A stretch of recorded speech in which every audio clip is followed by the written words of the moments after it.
if they expect me to walk away from Luton with nothing, I'll make very sure there's nothing to walk away from.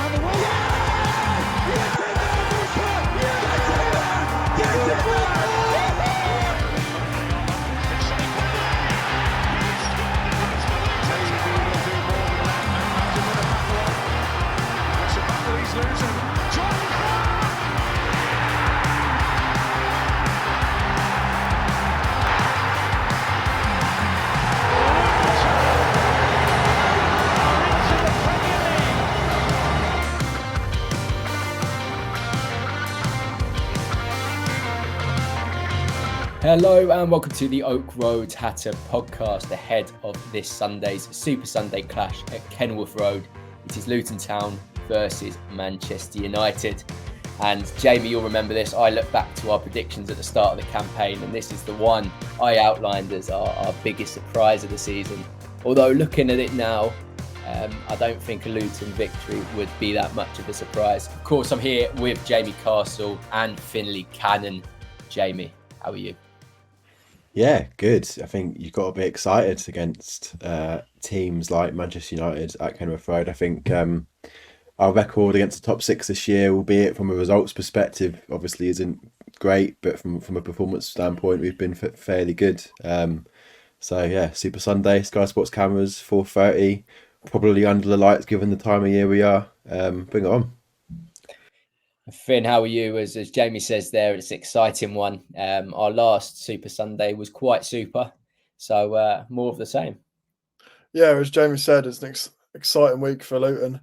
The prime TV slot for the Premier League, so it's going to be a massive one at Kenilworth Road, and hopefully the atmosphere reflects that. Yes, it's going to be exciting. We mentioned that Liverpool game and how we turned up for that. Of course, we're on the back of a disappointing defeat against Sheffield United, but that does not matter because we tend to respond very, very well. Let's go on to this fixture in a little bit more detail. And we've mentioned the word exciting already, and that's exactly what it is, playing the biggest club in your home city, Jamie, the biggest club in London. As they're commonly referred to. But Manchester United, biggest club in England. It's when you get into the Premier League, you look out for a fixture like this, like your Liverpools, like your Arsenals. Massive, massive opportunity as well, I think, when we look at this and think how we can tackle this fixture. We've seen us press high against Brighton. We've seen us really take our offensive game to teams in recent weeks. You expecting more of the same here? Yeah, for sure. As you say, I think the motorway down from Manchester is going to be pretty quiet the weekend, given most of them are based in London. But I think from the Luton perspective, it's probably the perfect game to bounce back from such a disappointing game last time out.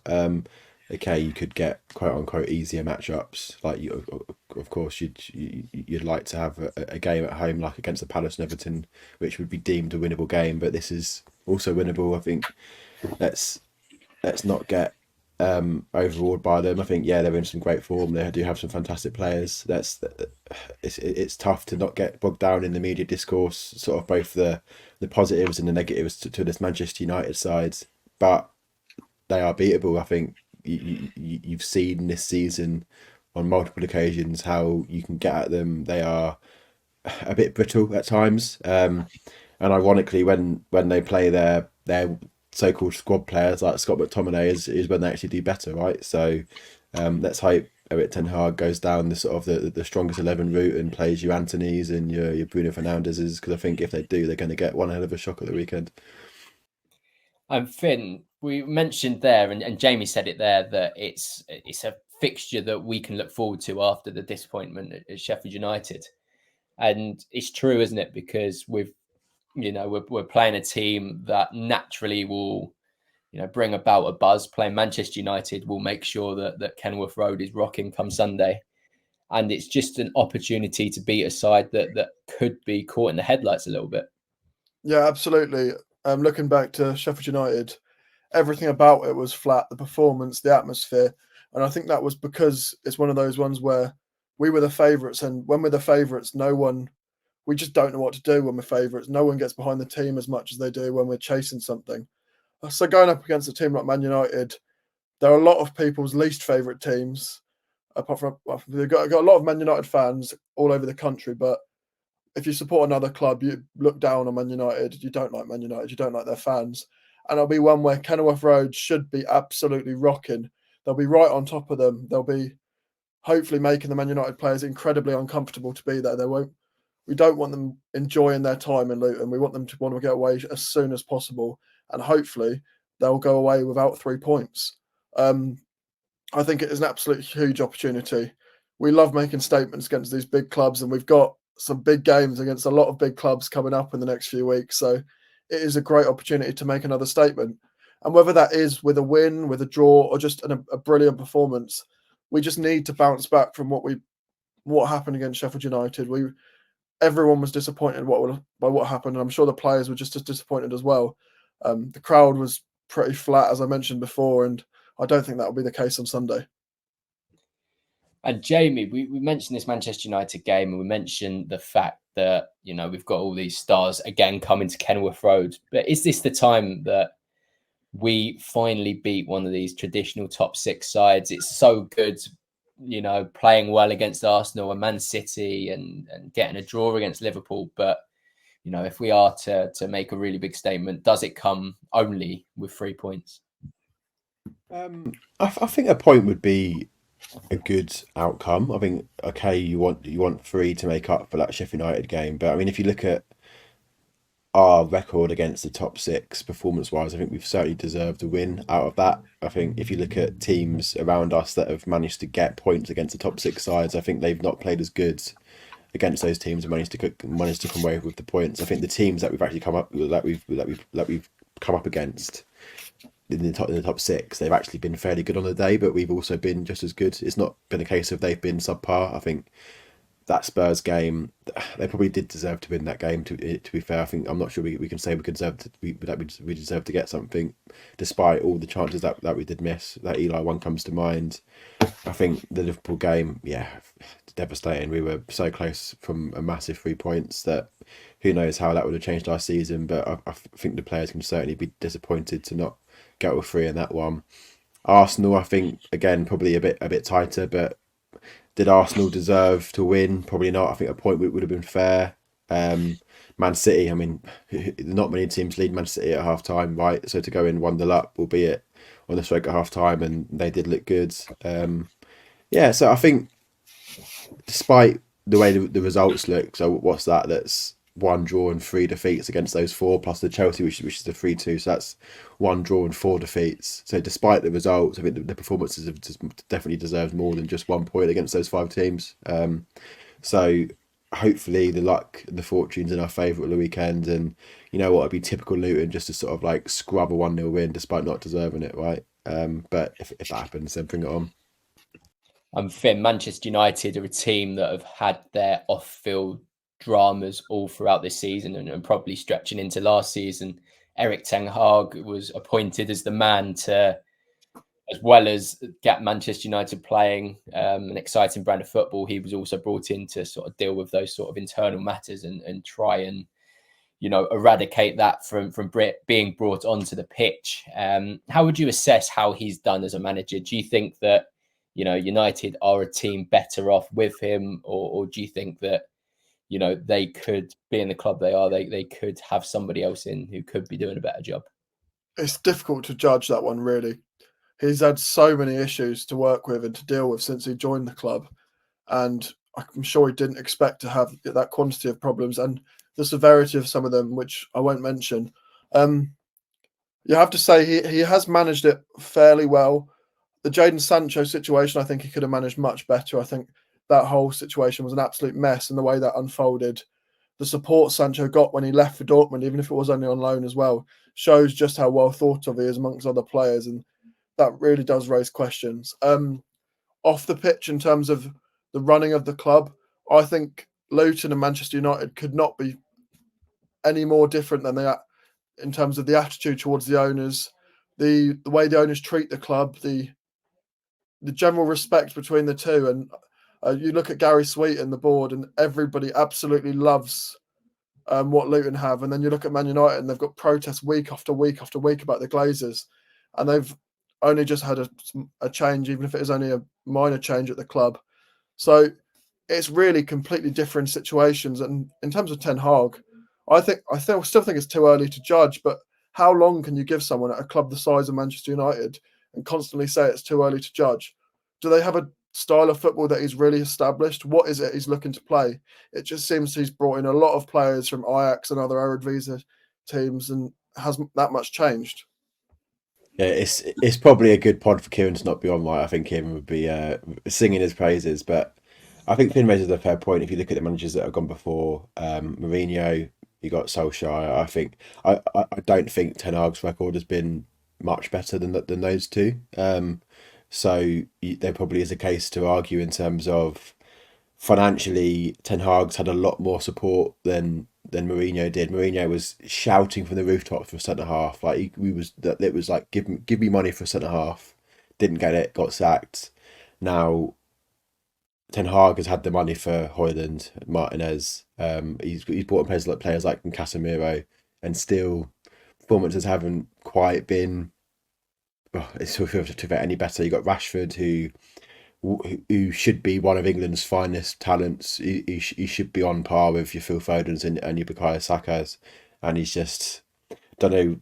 The issue is also personal. I think there is something there at the minute with Rashford mentally. I'm not sure if there's a block in his head at the minute. I don't know. I don't want to speculate. I think he deserves the more respect than he's probably getting from sort of the general fan base and media circuit. But fundamentally, as a manager, you need to be putting your arm around someone like Rashford, because he's got the makings of a world-class player. You look at your Mbappe, he's got all the attributes of an Mbappe, sort of in terms of physically and technically. So yeah, I think there were definitely things to question there with regards to man management. And speaking about Mbappe, Luton will be lining themselves up after the news broke out today that there's this expectation that he will leave come the summer. But back onto serious business. 10 points from 4 games. So we've been speaking about Manchester United in a bit of a negative light, the things that have been going on off the pitch, how that sort of damaged things. But actually in 2024, they've had a promising start. They're again going to be knocking on the door of I say Champions League places, but there's still a way to go until we can start classifying them as top 4 challengers once again. But it has been a very positive start. Finn, just coming to you, where do you see the threats coming from Manchester United? Because we speak of these players with incredible heights to their talent, but not always showing that this season. Is this consistency factor something as well that comes into play? And how will these sort of talented individuals get on at Kenilworth Road? Yeah, there is that thing. There is a lot of talent in that Manchester United team, and when they do perform like they have done in recent weeks, they are a very, very good side. The likes of Højlund, the likes of Kobe Mainu, and even Garnacho. I think the problem with Manchester United, amongst all those talented players, there's a lot of dead wood, and there's a lot of incredibly arrogant players who haven't performed to anywhere near their abilities. And that's where I think a lot of people dislike this Manchester United team, the arrogance and the egos in that team. And it's the same for a lot of teams, but most of the teams with those egos in the Premier League, when you look at it, are performing and they have a right to be a bit arrogant. But when you've got players like Bruno Fernandes, for example, who is an incredibly good player, and when he's at his best, he's one of the best players in the league. But when he's not at his best, and he's their captain as well, he just doesn't look like he cares at times, or he just doesn't look like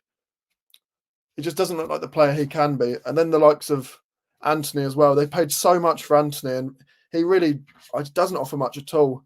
I would rather have an Obene in my team who is going to work harder than anyone than an Anthony, for example. It's just the arrogance of some of those players that causes problems for fans, I imagine. But they have, as I mentioned before, they have got some incredibly talented individuals, particularly the young players. And Jamie, away from home, Manchester United have still posted 19 points from 12 games, but sandwiched in those 12 games are 5 losses. Is that where you're looking at in terms of, routes in for Luton to attack this game? If you're Rob Edwards, are you looking at their away form and thinking there's a real opportunity for us to go at them in a similar vein to a Brighton? I think the answer is yes, but not because of their away form. I think you almost forget home and away form. I think you look at the games that we've had against the so-called big sides, like I said, the Man City, Liverpool, Arsenal, 3 teams there that are at the top of their game, 3 fantastic sides who all quite rightly are going for the Premier League title. And look at the performances that we put in against those teams that have had good away forms, that have had good home forms, who have scored goals for fun, who have been fairly. I mean, City haven't been the best defensively this season, but Arsenal's defence has been pretty good. They've kept a lot of clean sheets, yet we scored 3 past them. Like it just shows that on our day, that's how good we can play. So yeah, Man United come to town and we can get at them. We can have some joy against them, but not because they're brittle away from home and they've lost 5 this season. That's because of how good we can be. Now, okay, in terms of recency bias, we've lost to Sheffield United, which was a really, really tough defeat to take. But I think you need to look beyond that. And the games before that, I think, again, Chelsea, probably a question mark. Certainly first half, we should have got into the situation that we had. But we bounced back and got it to 3-2. And if there was probably 5-10 more minutes, we probably would have got it to 3-3. Newcastle probably less fluid in terms of a performance, but still played really well. Kept our structure, got a massive win. Same with Palace. I thought was probably less fluid than the game like Chelsea at times, but actually on the break we looked really fluid, but still got the big 3 points. So I think at the weekend it's all about trying to find that balance. But we're trying to have that sort of attacking threat that we do look good in attack at times, and we're trying to transition into this more free flowing teams, but we also need to make sure that we keep our structure, keep our defence, because in those 2 games against Palace and Newcastle, that's what we did and got the 3 points, whereas Sheffield United, we probably forgot about that side of the game a little bit and got found out. And you can't be off it in this league, certainly not Luton Town. I think if you're a Man City, you can be off it and still get 3 points, but we're nowhere near that. So we need to be on from the start, do the defensive side really well, and then build from that base. And if we do, I'm fairly confident that we can get at least a point from this game, if not all 3. And Jamie, we're becoming a bit more of a difficult outfit to plan for, given the fact that at the start of the season, it was our sort of game plan was built on resilience and breaking with pace, sitting deep and really trying to exploit channels. It's become completely different with Lokonga and Barkley's partnership flourishing. We've become this more possession orientated, a team that can ask questions in a different way. Does that make it more difficult for United? Does that add a layer of complication for Ten Hag to approach this game? Yeah, I think so. And not to labour the point in terms of the Sheffield United game, I think they had the ability to prepare for us in terms of the attacking threat, because they knew that they'd come to us. Let's just, as a basic, do those basics right, defend really well, and then on the break try and find holes and counter really well, which they did, and deserved their 3 goals. Well, 2 goals because of the penalty. Whereas Man United, they're probably thinking, well, how can we get at Luton? Maybe we need to leave gaps at the back in some areas to be able to cause some threat going forward. Now those gaps are going to suit us really well, and we're going to be looking at how we can then exploit their gaps. So I think for Man United there, it makes it a bit tougher, because unlike Sheffield United, they come to us thinking we need to get the 3 points there if we're going to get into Europe. So they're going to be focusing about how they break us down. Now they're going to potentially prepare for us as if we played against Sheffield United, but there's no way we're going to leave the gaps against Man United that we did against Sheffield United. So yeah, I hope it does make it more difficult. I hope it adds a layer of complexity for Ten Hag, and I hope that he gets 1 or 2 things wrong tactically, leaves a few holes at the back for your Eli's and your Chios to exploit. We're going to head into a short break, but when we're back, we'll take more of a focus on the Hatters, and we'll also look into a couple of players that have a United connection. I'm in Mexico. But I'm actually here in London. And I'm in Stevenage.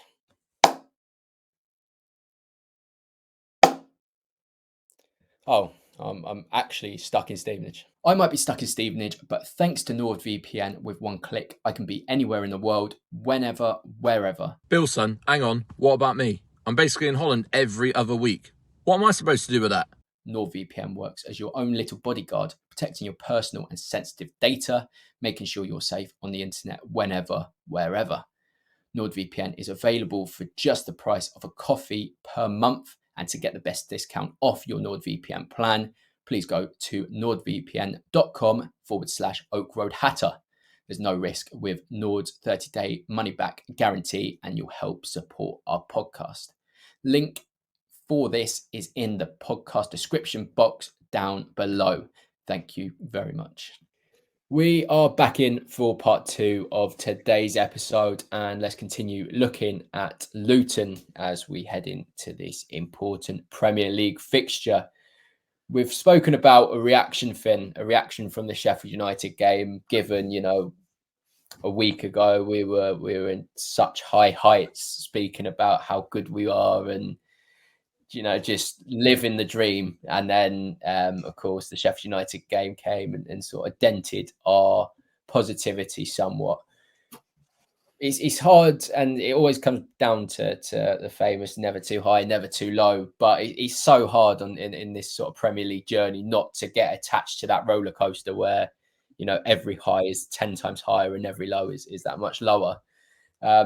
Where's your head at with this fixture in terms of, how confident can you be going into it from a Luton perspective? Well, first of all, the result against Sheffield United obviously wasn't good, and we didn't get the 3 points. But I think the grounding is almost what we needed.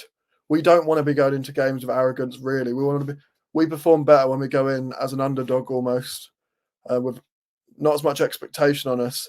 And I think that grounding from that result and the performance as well is probably what we needed, making sure everyone is really at it for this weekend and next week and all the games after that, because we can't put in performances every week that are going to be 100%. It's not possible in the Premier League.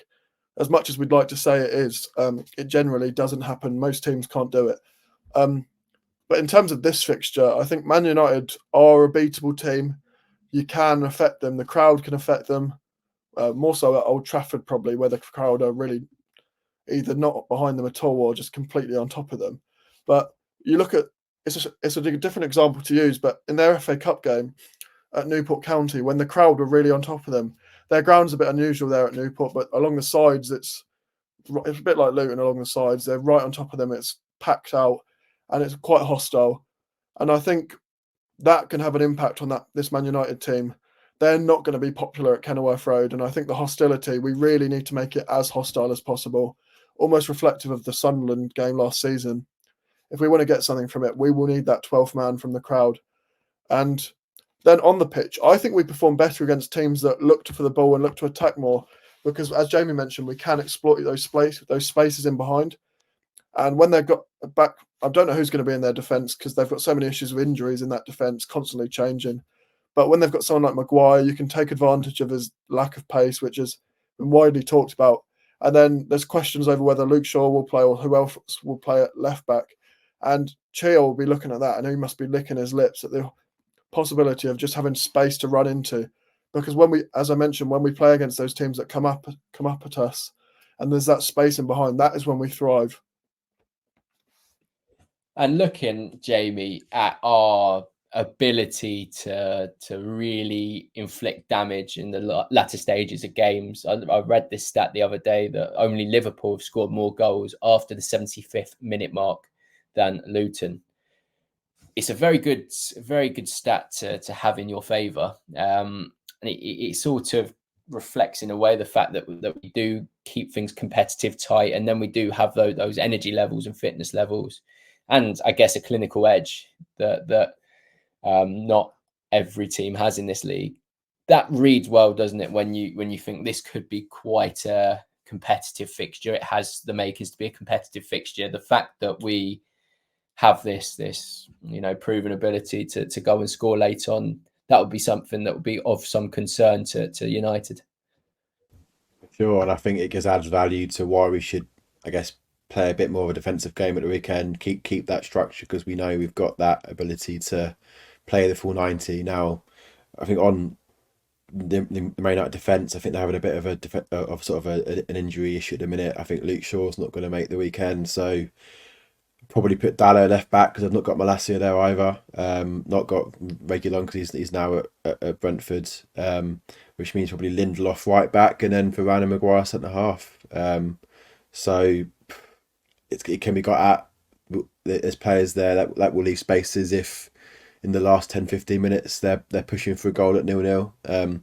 Might even take one of them off for a more attacking player. So yeah, I definitely think there's value in keeping it tight, keeping it 0-0 half time if possible, or if we can nick a goal, even better. Because if we get to that last 15 minutes at 0-0, the crowd will be well up for it. We'll be backing the boys. We'll probably be bringing on a few more of the attacking players, like your Chongs, for example.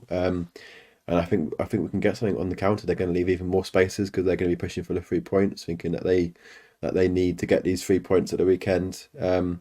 So yeah, I can certainly see value in that, and I think the last 15 minutes is going to be a big part of the game. Or I hope so, because that means it's not over before then.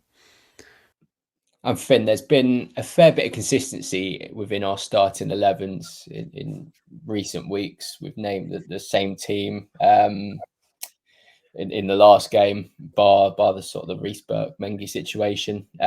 What are you expecting come this game? Of course, the Sheffield United loss in isolation was disappointing, but there's no real expectation that there'll be wholesale changes just because of one bad performance.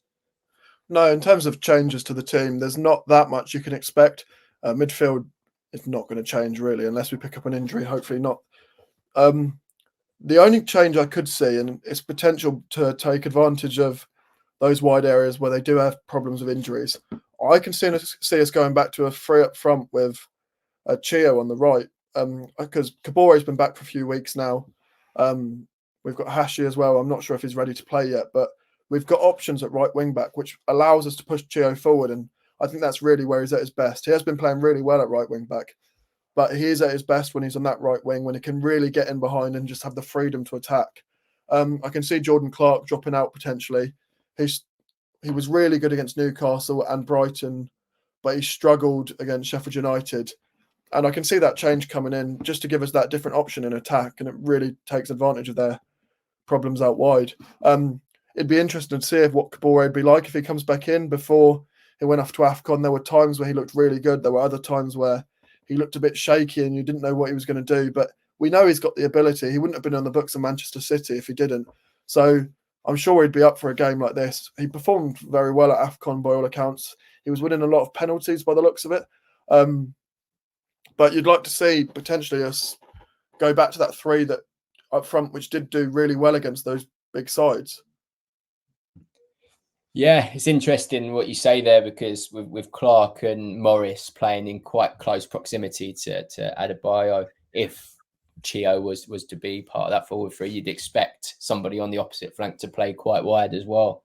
I think that's definitely an avenue to hurt Manchester United, especially with what Jamie was saying with the injuries they've currently got.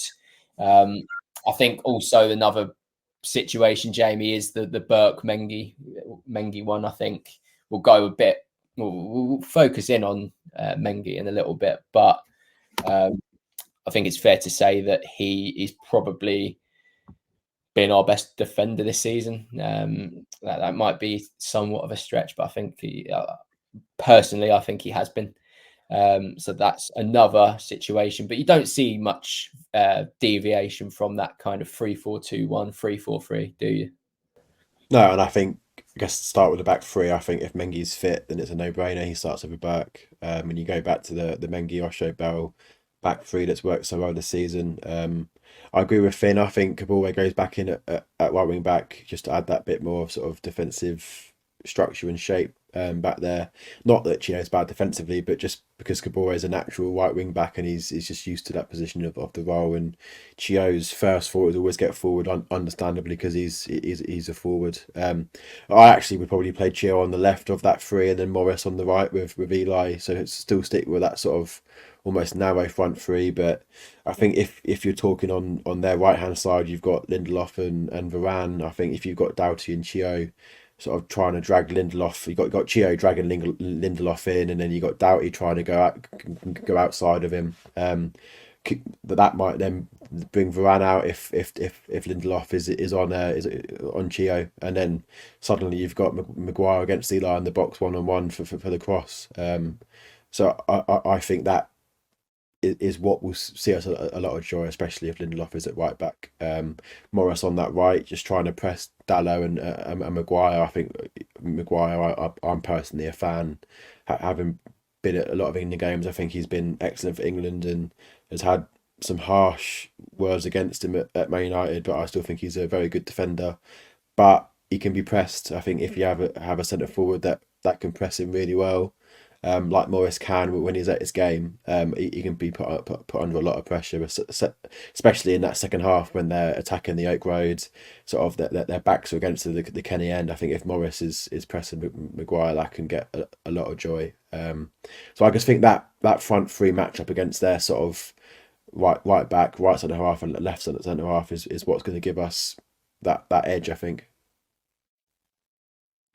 And before we go on to score predictions, and alluded to a little bit before, we're going to focus in on a couple of players with United connections. They are, of course, Tahith Chong and Teden Mengi.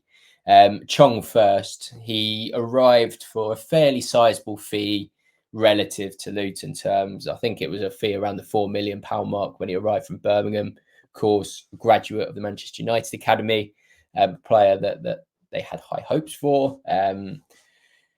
Would you say, Finn, that he's lived up to expectations so far? He started the campaign in that sort of centre mid role when we played that 3-5-2, and more recently has been called on as perhaps our most creative sub player that's brought on quite early doors when we're in need of unlocking the defence.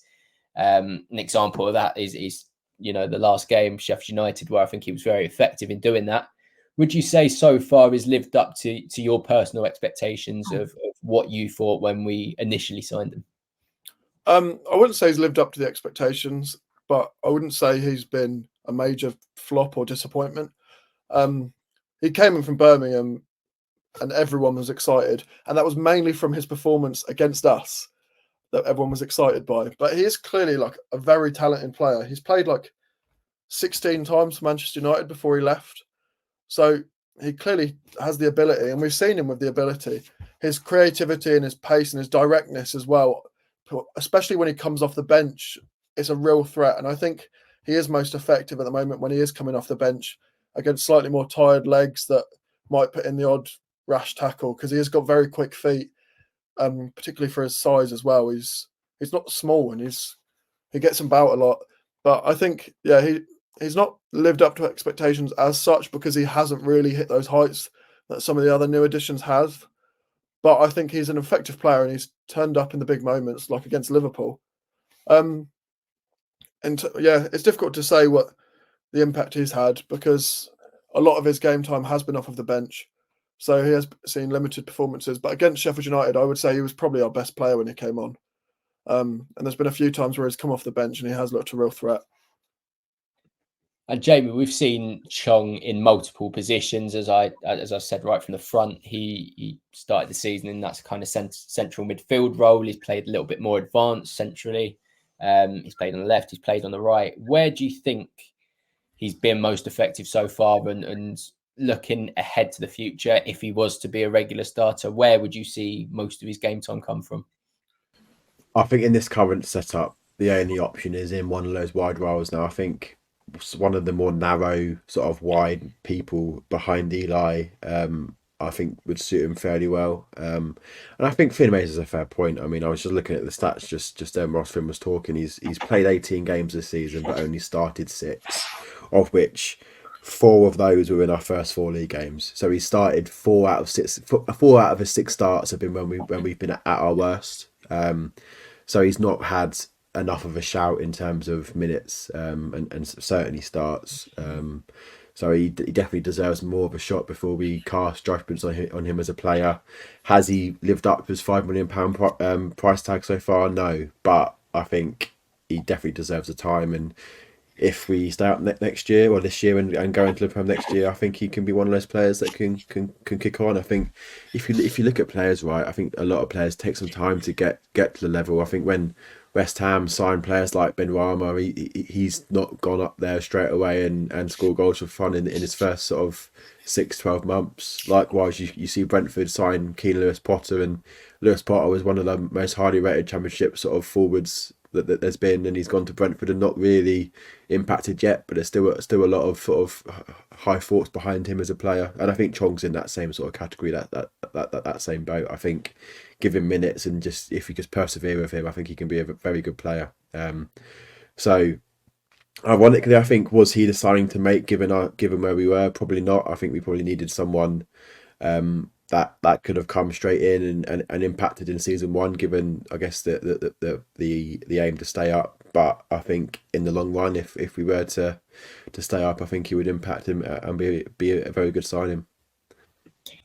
And sticking with you, Jamie, in terms of the future, in terms of looking at the rest of the season and probably even beyond that, Tahith Chong, for me, he is somebody that could be key in addressing this issue that we constantly talk about, where we struggle against those sort of low block defences. Someone like Tahith Chong that can receive in between the lines, turn with pace, dribble at defenders, shift to the right, shift to the left. He's the kind of player that could help, prevent this issue from being a major issue, really. He could be somebody that can find those pockets of space, can find those sort of through balls like he did against Sheffield United on a couple of occasions. Do you see him being an important part of the future from the rest of the season and like beyond, in terms of adapting our game, our sort of playing style with how we want to progress as a club? Yeah, definitely. I think he's probably one of our most technical forwards that we've got, in terms of being able to find that pass and find that final ball. I think Barkley's very good at it, but he does it from that deeper position, and I think we need someone that does it from that little bit higher up. Finn rightly said when he came against Sheffield United, he was probably one of our most exciting and sort of likely players to create something. And I mean, to be fair, he laid it on a plate for Alfie to square it to Eli for 2-2. If Doughty doesn't mess up that assist, then Chong gets like a pre-assist, or whatever you call it nowadays. So yeah, I certainly think our next home game against, I don't know who it is at home next. Is it Forest, in terms of the side around us? We've got Villa after United, and I think it's Forest after that. Against Forest at home, I think we should definitely be thinking about him in terms of from the start. I think as good as Jordan Clark has been, I think Chong just has that little bit extra, that little bit of magic. I think Clark can give you that magic in a game that's a bit more of a backs against the wall performance like Man United. But I think in a game where it's you have to have the emphasis and have that proactiveness against a lower block, I think Chong's the man for it. And we'll move to the second player that has a United connection, and that is Tiedemann Mengi, who in the summer we signed him. We knew a little bit about him, but I guess there was still a lot of uncertainty as to whether he was Premier League ready. And Finn, to say that we've been shocked with how quickly he has progressed is probably an understatement at this point. Yeah, he's an absolutely exceptional defender. He's so composed. People talk about defenders being Rolls Royces. He is a Rolls Royce of a defender. He's one of the best players I've seen in that defence in a Luton shirt. If he plays on Sunday, he'll have doubled his career appearances just this season. Before he joined us, he'd made only 21 senior career appearances. And a lot of that was due to injury. You saw a lot of Birmingham and Derby fans saying, oh, he looked good, but he was injured all the time. But he's come to us, and he's had a couple of games that he's missed through injury. But the games he has played, and he's played 16 Premier League games for us to date, he's looked like an absolute rock at the back. And I wouldn't be surprised if there's interest for him in the summer. But a player like Ted Mengi, I don't think he ever disappoints. He'll perform most weeks. He struggled. The only game I've seen him struggle against, ironically, was in the FA Cup, the replay against Bolton away from home. Adebayo caused problems for him. He was slipping around a bit, but generally he's been absolutely brilliant. Yeah, I think it's fair to say the vast majority of the Town fan base have been very impressed by Mengi, what he's contributed so far. And when you consider his age, you just think how much more he has to give. Of course, injury concerns are an issue with him and something that's held him back before. But at 21 years of age and delivering consistent performances week in, week out, showing the physical profile he has up against some of the most physically gifted players in sort of English football, and he's passed every test with flying colours. And he can play as well. He can play, which is massively important for Rob Edwards, who continues to talk about this transition from being quite direct to being a bit more ball orientated. He's very influential in that, and I'm hoping we get to see him for many years in the Luton shirt, because he has been unbelievable, and perhaps his best moments in the Luton shirt sort of mirrored when Manchester United were having their struggles at centre back. I think this happens, but I might be making it up. There was a point where Johnny Evans and Maguire were playing together, and there was a lot of scrutiny, naturally, given they had Mengi. They opted to ship him out, and by all accounts, I don't know how true this is either, but around the £1 million mark we paid for him, which, you look at it now, incredible business from our behalf. Awful business from United's standpoint. And if it comes to the summer and he's still performing the way he is, and interest continues to surface, we've got every right to hold a valuation that is so much higher than the £1 million we made. Jamie, in terms of what he's done in Luton shirt so far and how high that ceiling is, what kind of valuation would you be holding out for in summer? I think you need to value him in the same ballpark potentially as a Mark Gahey. I think Mark Gahey's done it for longer. I think he's had that level of performance and consistency for longer, but I think Mengi has a bit more age on his side, if I'm not wrong. I think Mengi's probably slightly, 23, 24. So what's that? That's probably the £40 million mark, I think. I mean, I don't know his contract length, and I think that that goes a long way. But I think to ask for anything less than 30 is very, very good in terms of the buying club, and that'd be a fantastic deal. And I think if Mengi was listed on the market for 25 million in the summer, I think there'd be a lot of suitors, especially if you look at those sort of clubs that can spend that money nowadays. You got your West Hams can easily drop 25 million. You got Brentford can easily drop that sort of money, especially if they're getting 80 million in for Tony. So I think he's definitely if we're going to incite a bidding war, it's got to be in the region of 40. And as you quite rightly said there, Bill, I think United were just stupid to let him go. You get it if there was too much, I guess, talent there in that side, and I think would Mengi have started for United? No, because you got Martinez, you got Varane, arguably you've got Maguire as well, but he probably would have been happy sat there as fourth choice centre half. But you sell him and bring in Johnny Evans on a free, who got relegated the season the season previous, so it's not like it was a centre half that had done pretty well. He got relegated, for God's sake, and now you think he's going to do better than Mengi. Now, who knows, there's probably an argument to say that Mengi wanted to leave and wanted first team football, and then they just thought, he's one of our own academy, let's not hold him back and give him a go.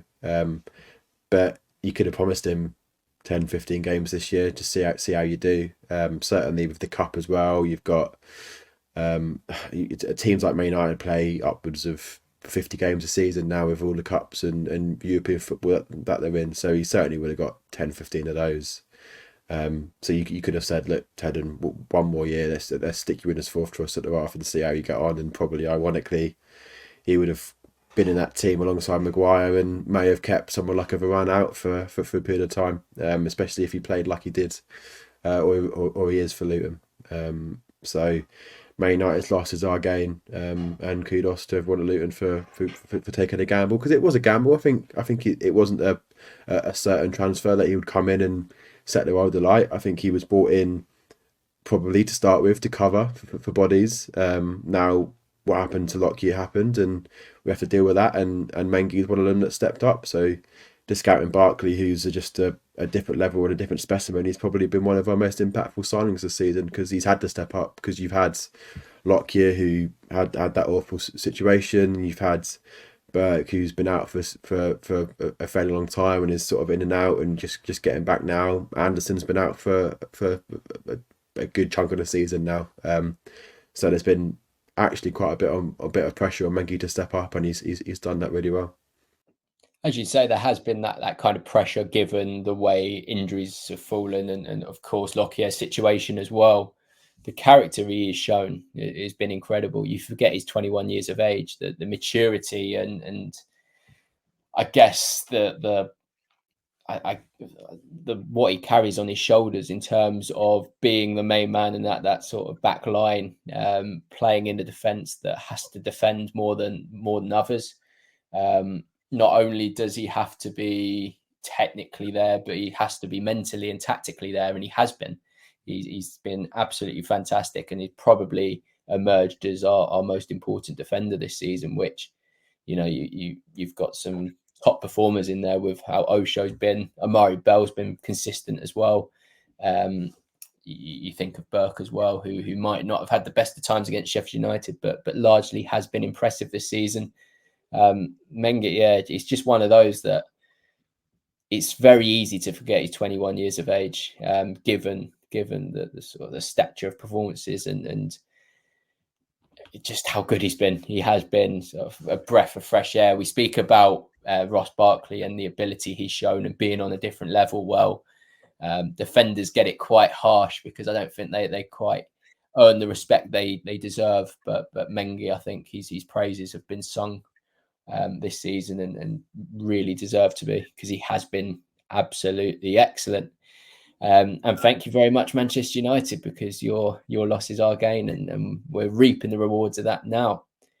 Let's go into some score predictions for Sunday's game. And Finn, I'll start with you. So last time I predicted us to beat a big side, we lost. And then the time before that, when I said we'd lose to a big side, we got a draw. So now I have no idea what to do, and I'm feeling a bit superstitious about it all. So I'm going to go with a draw, and I'm going to say 1-1. Fair play. Jamie, new rule for you. There were 4 goals in the last game, 8 goals in the game before, and 4 goals in the game before that. So we're hitting a requirement of a minimum of four goals. Where's your goals going?